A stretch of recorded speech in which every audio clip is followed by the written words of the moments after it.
How do you make the very best health coaching program for your clients? This is something I get asked all the time, and it's a huge place where I see coaches get stuck, being really worried about how to make a really great program, wondering what to include, how long should the program be, how do I make sure that my clients get results, what kind of structure should I have in place, how should I price the program, all those questions, right? And it can seem really overwhelming. How do I put this together? What do I do? Where do I get started? And I want to tell you the one thing that is going to change all of this, so you can stop spinning on it and stop making it more complicated than it has to be, and really simplify the process. So you want to make the program you wish existed when you were in your ideal client's shoes or position, with whatever it is that they're struggling with right now, wherever they are in their life, whatever's going on for them. When you were in their shoes, most often we're working with someone who is where we have been in the past and struggling with something that we've struggled with a challenge that we've had. So if I put myself back in that shoes of that person when I was in that spot, what kind of support do I wish I had? Okay? That is the biggest question you should ask yourself. And that is the biggest thing you should be shooting for. Creating a program or a package or whatever you want to call it, that is exactly what you wish you had. Okay? Because often we are meant to work with people who are very similar to us as well. So if we create a program that is perfect for us, then we are also creating a program that is perfect for our ideal client. Okay? So I want you to reflect on your experiences working with other coaches, therapists, doctors, other practitioners, etc., and think about what you really liked and what worked really well for you, and what you did not like and what did not work well for you.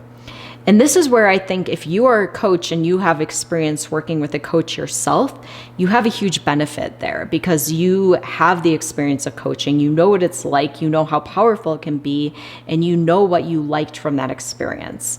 And if you have never been coached or in any sort of relationship that's like a coaching relationship, this is where it can be very helpful to get some coaching, even if it's around your business, some sort of coaching, so you have that coaching experience and you can come from knowing what you like and what you don't like and seeing what the experience is like.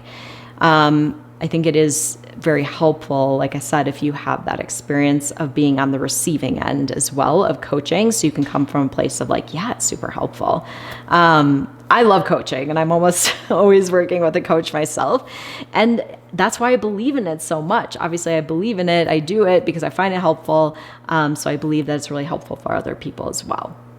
And so that's something that I really feel that I can stand behind. And I also have a lot of experience of working with a lot of different coaches and a lot of different capacities of knowing what I really like and what I don't really like so much when it comes to working with coaches as well. So the other thing is that can really help build your confidence as well if you've had some experience being coached yourself. So, and then what I want you to do, I'm going to walk you through a few things that I want you to ask yourself, and that you can go through to help you develop a really great program.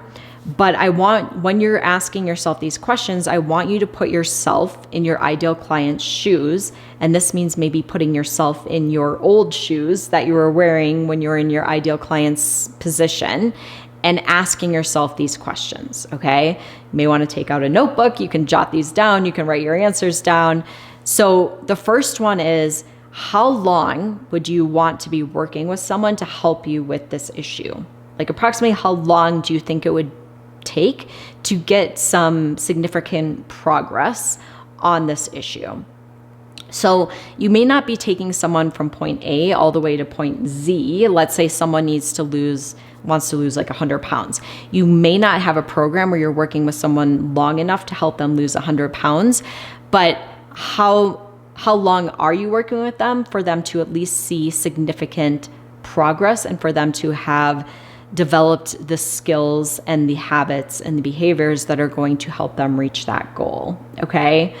So I'd be looking at that. How often do you meet? Okay. And this is where you can ask yourself is, if I was working with a coach on this issue, how often would I want to meet? Is it really helpful to meet, weekly and quite often to help keep myself on track? Or do I maybe not need that level of support? Really asking yourself, what would I want? What is my contact with my coach in between sessions? Are we in contact? Do I have the ability to contact them? How am I contacting them? Looking at those pieces. What resources do I have available to me? Okay. And this doesn't necessarily need to even mean things that you make for your clients. It could be recommending resources that are already out there, such as books, videos, blogs, articles, handouts. Some of it you can make, especially if there's something that you're like, ooh, this would be really helpful for my clients. But some of it can be things that you just send your clients to, like workout videos, stuff like that. Like, you don't need to make it all yourself. Like, you can always send them, like, I found this really helpful, right? Like, I enjoy these workout videos, or I found this book really helpful, or I found this video super helpful, and sending your clients to those different resources.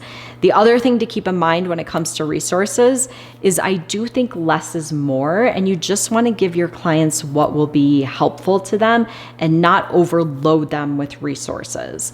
I worked with one coach once upon a time, and I was working on a health issue I was having at that time, and she would give me like tons of handouts all the time, like all these resources. It was just too much. Like, I never went through all of it because it was overwhelming and too much. But maybe if she had given me just one that was super helpful or really like short and straightforward, like I would have found it much more helpful and useful. So just keep that in mind. More is not more. Often less streamlined and just giving them what they really need and what's really important is or really impactful is best when it comes to resources. Okay.